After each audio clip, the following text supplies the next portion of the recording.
Stop robbing yourself of your future. Young people and old people alike. What is young, what is old, all a matter of perspective. Too many young people cannot see past the current turn of events. Teenagers cannot imagine being 30 or 40. So many of them don't even see the purpose of living past 40. And how sad is that? I know people who have only begun their true living after 40. Some at 60 had their big break. And yet, so many of those young people are not gonna make it to that age because they have already robbed themselves of their future. Because they are 13 and 14 and 15 and have already taken these shots to their heart and to their arms and to their legs, inhaling all kinds of fumes into their lungs to give them diseases and cancers and all kinds of troubles and diseases. And for what? Temporary pleasure? You cannot see beyond the now, and you are killing yourself. This is the Esau syndrome.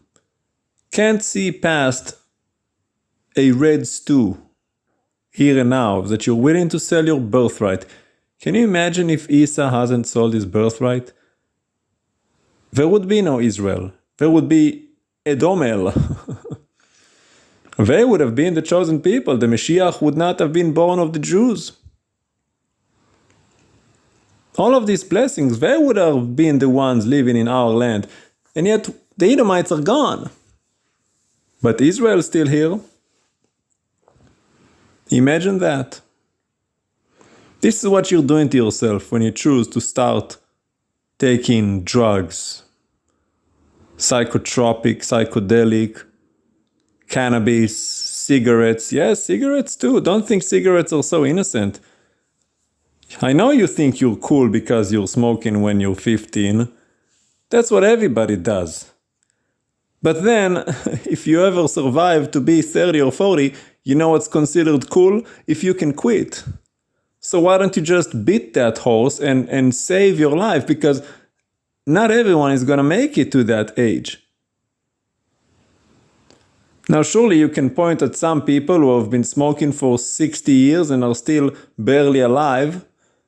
But that's the exception to the rule. That's the outlier. The vast majority are gone. See, my grandpa used to smoke cigarettes until one of his friends died of lung cancer. And he quit right then and there, from this day to tomorrow, no more. And he's been smoking for a couple of decades. It was enough for him. And yet I've met 17-year-olds who started smoking at 15 and cannot quit. Despite how I've shared with them on so many family members and friends and family members of friends who died from diseases associated with tobacco and nicotine and cannabis. These things will drive you crazy. I know people who've lost their mind because of weed. Their short-term memory is completely gone. They've become paranoid. They're always thinking everybody is out to get them. Every time they can't find their phone, they immediately think somebody stole it and they just go off the steep edge. Because the weed, the cannabis, too much of that ruin your brain. And you're young. You can't possibly comprehend that because you haven't suffered the consequences. You know, if a person sows in the ground, he has no idea what's coming until it actually comes. Now, you might have a general idea. You sow tomatoes, you're expecting to get tomatoes, but you might get tomatoes and you might not. Depends on so many variables. That plant might die in its infancy. Happens all the time. You could get a worm, a disease, a drought, all kinds of things that could mess up your plan. And it works the other way too.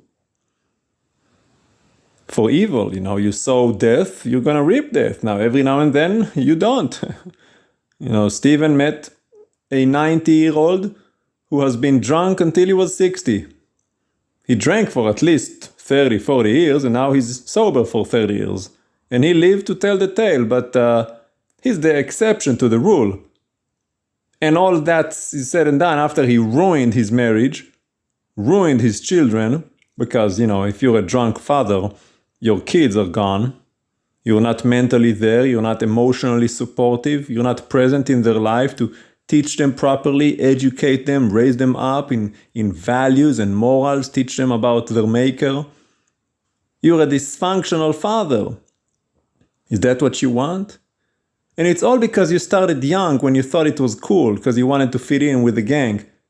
I know what it's like. I was young too. Not that I'm old now, but I was younger. I was 17. I know. You just want to do the thing because you want them to think you're that. But you're robbing yourself of your future. You have no idea what's ahead of you.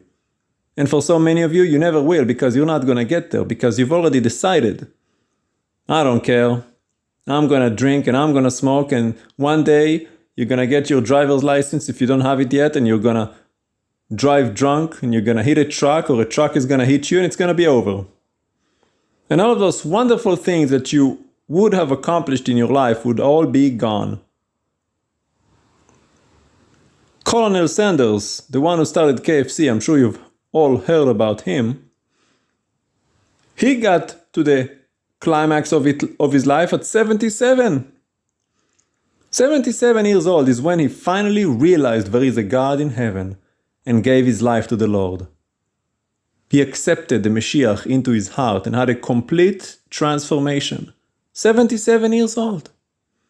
Radical transformation. You can read about him, listen to his testimony. It's unbelievable. But he had to live to be 77.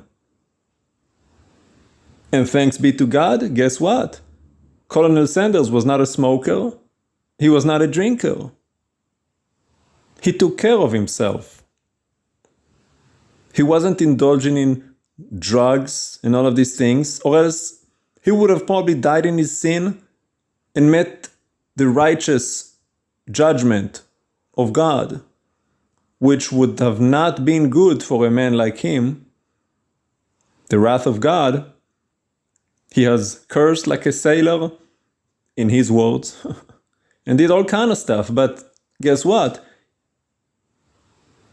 At 77, he repented, gave his life to the Lord. And when he died at 89, he went home to be with his Father in heaven, in complete peace and joy, everlasting.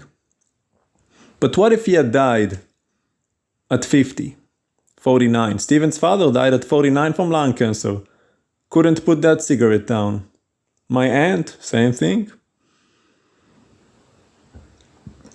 But you're 17 and you can't stop because you started at 15?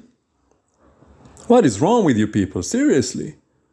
Don't you value your life? You are Esau. Yes, Esau is a real person. You're it. So many of you cannot put that woman down. She's not your wife. Why are you sleeping with a woman who's not your wife? That's called fornication. That's somebody else's future wife, and if it's not somebody else's future wife, it's somebody else's daughter. Don't you have any respect? You're violating someone else's daughter, turning her into a prostitute? That's what it is, it's prostitution. She's not your wife. Physical intimacy is reserved for marriage. But you keep on doing that. Why? Because of pleasure. You pleasure-seeking fools. You're going to get yourself killed. This is a message of warning for you, that you might turn yourself around. You have no idea what's coming in your future. I know it might seem dark now, but you have no idea. You haven't seen the hill yet. And forget about the hill, the valley after the hill, and the plains, and the garden. You have no idea what's in your future.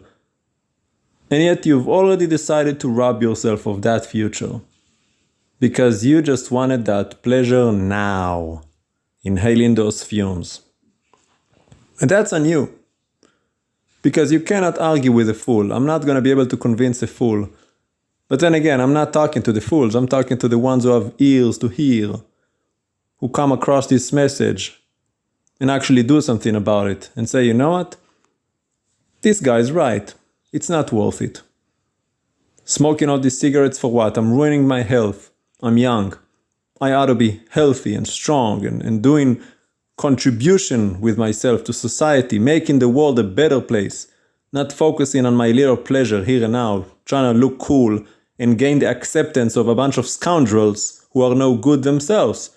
Why would you ever want to be accepted by useless men, accepted by the wrong crowd? Why don't you try to be accepted by the right crowd? Or better yet, be accepted by no crowd, but accepted by your God who gave you life. Because the truth is, happy God, happy life. Forget about the wife. No. It's happy God, happy life. If the one who gave you life is happy, your life is going to be made. It's made. You don't have to worry about it. You're just cruising. Because God is happy with you. Because you chose to please Him instead of everybody else. And He's not happy when you smoke a cigarette. He's happy when you're doing righteous works called mitzvot. Keeping His way of life, keeping yourself pure and holy.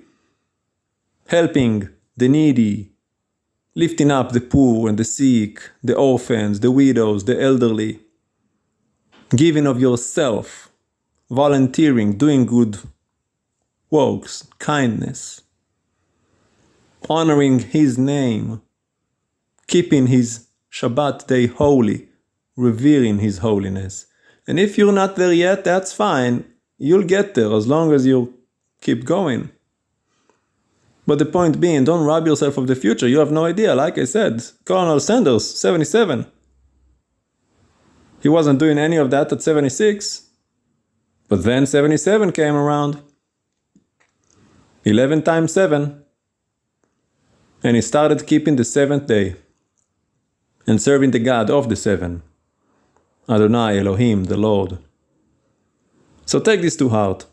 You have a future, as long as you don't rob yourself of it.